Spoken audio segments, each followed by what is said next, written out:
Okay, so we're diving into the world of import-export managers, specifically in the coffee, tea, cocoa, and spices industry. We're using career guides, interview prep, even some AI insights from RoleCatcher to really get you ready for your interview. This is a fascinating area. You're really connecting the world through these flavors, a tea garden in India to a coffee shop, say, in Seattle. You're ensuring people get those flavors. Like a global flavor ambassador almost. The career guide describes it as installing and maintaining procedures for cross-border business. What does that actually look like in this industry? It's like this intricate dance of flavors on a global scale. You're coordinating with suppliers, distributors, navigating all those international regulations, making sure things move smoothly across borders. Like even one little hiccup with customs regulations, let's say, for organic cocoa from Ghana, you've got some very unhappy chocolatiers on your hands. High stakes. No wonder there's such a demand for skilled import-export managers. The guide really emphasizes that. So let's get into these interview questions. What do you say? Let's do it. Okay, first up, a classic. Can you tell us about your experience in import-export operations? Seems straightforward, but I'm guessing there's more to it. Absolutely. They want to dig deeper than just your resume. They're looking for those problem-solving skills. Instead of just saying you manage shipments, tell them about a time you had to deal with a sudden change in import regulations, maybe with Indian spices. How'd you keep those shipments on track? What specific actions did you take? Show them you can handle the heat when things get spicy. Exactly. And that's where, RoleCatcher comes in. It's really a game changer. The AI can actually look at your answers for common interview questions, and it gives you feedback. Like if you're being too general, if you need stronger examples, almost like having an interview coach right there with you. Wow. So you're not just hoping for the best. You can actually practice, refine your answers. Yes. And this is key for this industry. Coffee, tea, cocoa, spices. You need those niche skills to really stand out. All right, next question. How do you stay updated on regulations and changes in the import-export industry? It's a constantly moving target, isn't it? It really can feel that way, especially in food and beverages, so dynamic. Think about it. Each of those products comes with its own regulations. Certifications, fair trade coffee, organic tea, sustainably sourced cocoa. Showing you're on top of all that is really key. So instead of a general, I read industry news, maybe an example of a recent change that really impacted your work, something related to the USMCA agreement, how it affected coffee imports from Mexico. Exactly. Specifics are key. Maybe even mention a publication you follow, something like Global Trade Magazine, and how its insights helped you, say, navigate a recent challenge. Love that. The career guide mentions continuous learning. Do you think mentioning certifications like the CITP during an interview would be a good move? Absolutely. It shows you're not just keeping up, you're serious about that expertise. Shows commitment to professional development.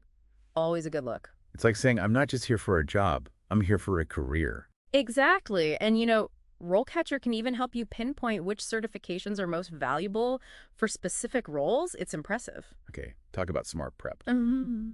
All right, question 3. What experience do you have with international trade agreements and negotiations? This one sounds like it requires some serious knowledge. It does. You want to be well versed in agreements like the USMCA, especially if you're dealing with, say, coffee from Mexico or spices coming from the US. Understanding how those impact tariffs, quotas, trade regulations, it's essential. Knowing the rules of the game before you even step on the field. Exactly. And be prepared to talk about your experience with different negotiation styles. Cultural sensitivity is huge, right? Dealing with a tea supplier in China is very different from working with a cocoa farmer in Ghana. Makes sense. It's not just the legal stuff, but the cultural nuances that really influence how those negotiations go. Precisely. And guess what? RoleCatcher can provide insights there too. Their AI can actually look at a job description and tell you which trade agreements, cultural competencies are most important for that specific role. Okay, seeing a pattern here, RoleCatcher is like this secret weapon for decoding each job application. Okay, next up, a big one. Can you describe your experience in managing a team? Leadership time. It is. And in this world, import-export, you're juggling time zones, cultural differences, sometimes even language barriers. It's a lot. Next level complexity. Hmm. So how do you demonstrate those leadership skills effectively in an interview? Concrete examples, always. Did you put a new communication system in place, something that helped your team collaborate better with the supplier in a different time zone? Did you resolve a conflict between team members from different cultures? Those are the stories that stand out. Showing you can build those bridges, get everyone on the same page, even across continents. Exactly. And don't downplay those soft skills. Empathy, active listening, they're so important for building trust, especially with a global team. Okay, on to a question that's all about precision. How do you ensure compliance with customs regulations and laws? This one sounds like a potential minefield. It can be for sure, especially with agricultural products like we have coffee, tea, cocoa. Those often come with stricter regulations, phytosanitary requirements, all that. So not just the general rules, but the very specific ones for each product. Exactly. You need to know things like country of origin labeling, pesticide residue limits, even packaging requirements can be very specific. One mistake and boom, your shipment's stuck in customs, delays, impacts the company's bottom line. Nobody wants that. Definitely not. So how do you show off your compliance expertise during an interview? By being proactive, don't just say, I follow the rules. Talk about the steps you take to stay ahead of the game. Do you attend webinars from customs brokerage firms? Subscribe to online databases that track regulatory changes? That kind of thing. Showing you're not just reacting, but you're ahead of it. Yes. And don't be shy about sharing an example of a time you caught a potential compliance issue before it blew up. Maybe you spotted an error on a shipping document that could have led to fines or delays. Those real-life stories demonstrate your attention to detail. Speaking of details, the career guide mentions typical interactions. What are some cultural nuances you've come across working with suppliers from different parts of the world? Oh, tons. It's fascinating, really. Like building that relationship with a coffee farmer, say in Ethiopia, you might need to really understand their cooperative's needs, whereas a tea supplier in China might be much more about formal business etiquette. It's that balance, adapting your approach while still, upholding fairness, transparency, those core values. So cultural intelligence is just as vital as industry knowledge here. Absolutely. And that actually reminds me, RoleCatcher, their AI can look at your resume and highlight where you can really play up those cross-cultural experiences you've had. Like a personal brand manager, but for global trade. Okay, next question. This one feels like a chance to shine. Can you provide an example of a complex import-export transaction that you managed? Time for a good story. Right. But it's not about bragging.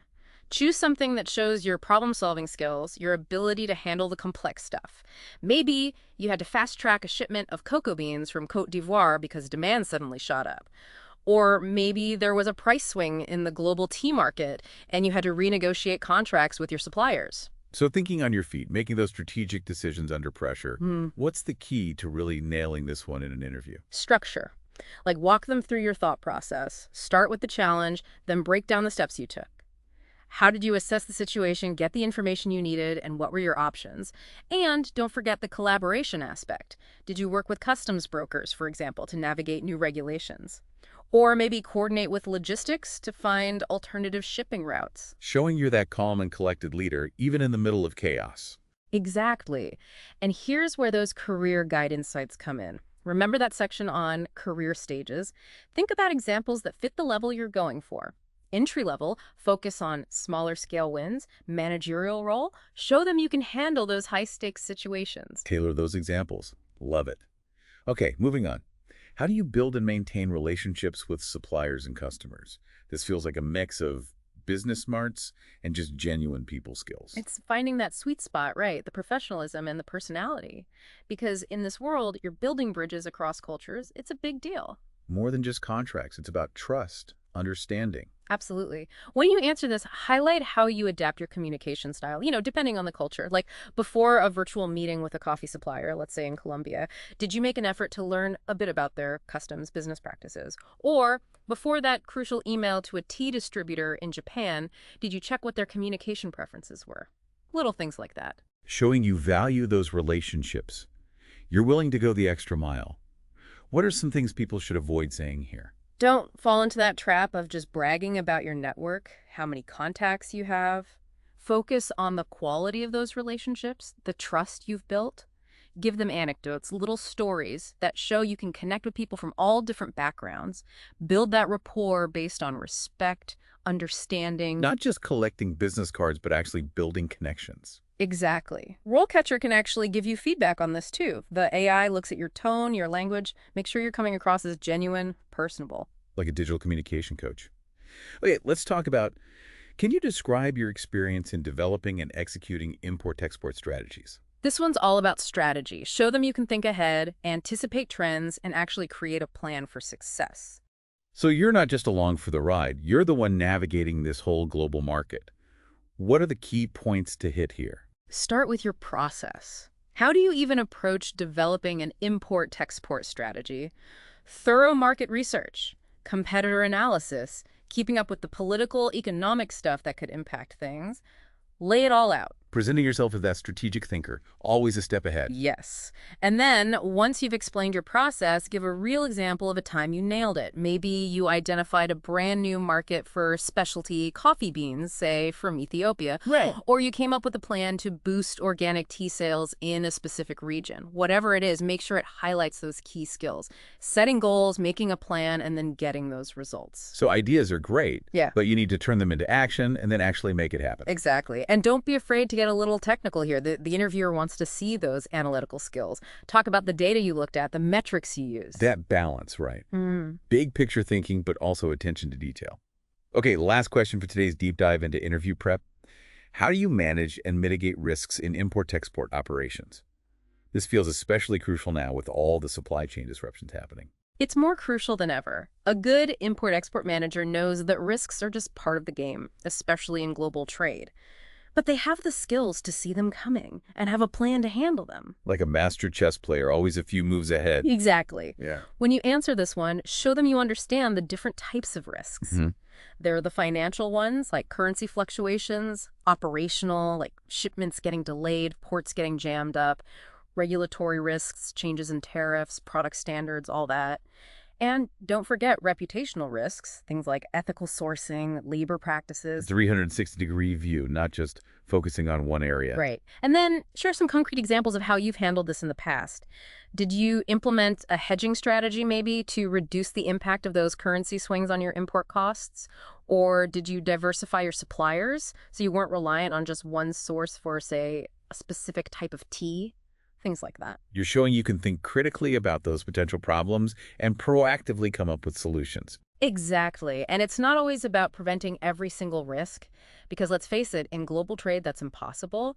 It's more about having those backup plans so when those curveballs inevitably come, you can adapt, you can minimize the impact on your company. Resilience, adaptability, sounds like those are key skills in this field. Absolutely. It's not just reacting to problems, it's constantly looking for ways to improve, to refine your approach, staying ahead of the game in a world that's constantly changing. It's continuous learning, which takes us back to those professional development opportunities we talked about.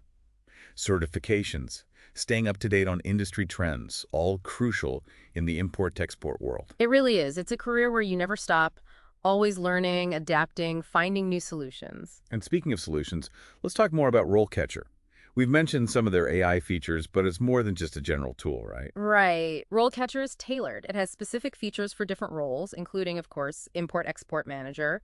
So it's not giving you generic advice, it's really getting into the specifics of what this career path needs. Exactly. Their database of practice interview questions is huge, and it's all categorized: career level, industry, even specific skills. So if you're going for a senior management role in coffee and tea, you can practice questions that are perfect for that. That's amazing. Okay, but what I really want to know is, how does the AI actually work? It analyzes your answers, but how? Think of it like a virtual coach giving you instant feedback. Let's say you're practicing that question about managing a team. You type out your response, and RoleCatcher looks at it. Is it clear? Concise? Did you give specific examples? It can tell you all that. So more than just checking your grammar, it's really looking at the content of what you're saying. Exactly. And it goes beyond just pointing out what's wrong. It gives you suggestions, like different ways to phrase things or points to emphasize. It can even tell if your tone is right. Are you professional, but also enthusiastic? It's like having a digital communication coach, but just for this. Exactly. And there's more. RoleCatcher even has video practice. You record yourself answering questions, and their AI analyzes your body language, your tone of voice, even your facial expressions. Can you believe that? Wow, that's incredible. It is, especially these days with so many remote interviews. It makes sure you're still putting your best foot forward, even through a screen. So it's like a branding consultant, interview coach, tech whiz, all in one. No wonder it's called RoleCatcher. It helps you catch that dream job. And they have a free version, right? They do, so you can try it out, no risk. It's great. So To sum it all up, Yeah. you've got those career insights from the guide, you've prepped those tough interview questions, and now you've got RoleCatcher's AI in your corner, giving you feedback, boosting that confidence. What more could you ask for? Preparation is key. Remember what we talked about today. This deep dive has given you the knowledge, the strategies, and the tools. Now go get that job. Yes. Go ace that interview. Become the import-export maestro you were always meant to be. The world needs those flavors, and you can make it happen. Well said. And keep exploring, keep learning, expand that global trade palette of yours. I love that. Yeah. And that's a wrap on this episode of The Deep Dive. We hope you found it useful, interesting, and maybe even a little bit delicious. Until next time, happy trading, everyone.